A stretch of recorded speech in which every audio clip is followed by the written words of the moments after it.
অনেকদিন পর ইনজুরি কাটিয়ে মাঠে ফিরেছে নেইমার। আল হিলালের ম্যাচ দিয়ে কবে মাঠে নামবেন তিনি? গত মৌসুমে আল হিলালে যোগ দিয়ে 4টি ম্যাচ খেলে ইনজুরিতে পড়েন নেইমার। তবে অনেকদিন পরে আল হিলালের জার্সিতে ট্রেডিং শুরু করেছেন নেইমার জুনিয়র।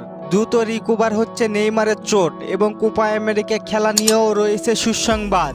মেসি রোনাল্ডোর পরে ফুটবলে শাসন করার কথা ছিল ব্রাজিলিয়ান সুপারস্টার নেইমার জুনিয়রের, কিন্তু নেইমার সেটি করতে পারেননি। বরং একের পরে এক ইনজুরিতে পড়েন তিনি। কেরিয়ারে উন্নতির চেয়ে ধ্বংসই হয়েছে বেশি। যেই বয়সে ইউরোপে সেরা তারকা হওয়ার কথা, সেই বয়সে তিনি পাড়ি জমিয়েছেন সৌদির প্রো লিগে।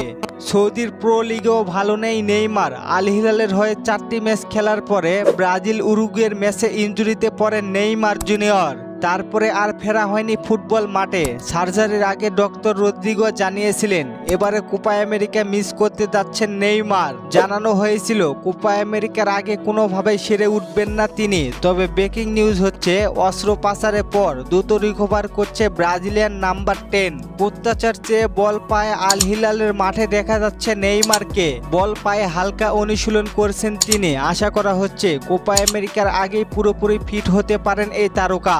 তবে নির্দিষ্টভাবে বলা যাচ্ছে না কবে পুরোপুরি ফিট হবেন তিনি।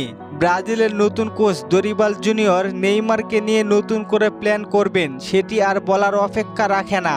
নেইমার কোপা আমেরিকার আগে যদি ফিট নাও হয় তারপরেও থাকতে পারেন নেইমার, এমনটাই জানিয়েছেন দরিবাল জুনিয়র।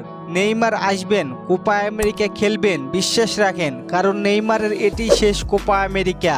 2024 সালের কোপা আমেরিকার পরে আর দেখা যাবে না পরবর্তী কোপা আমেরিকায় খেলতে।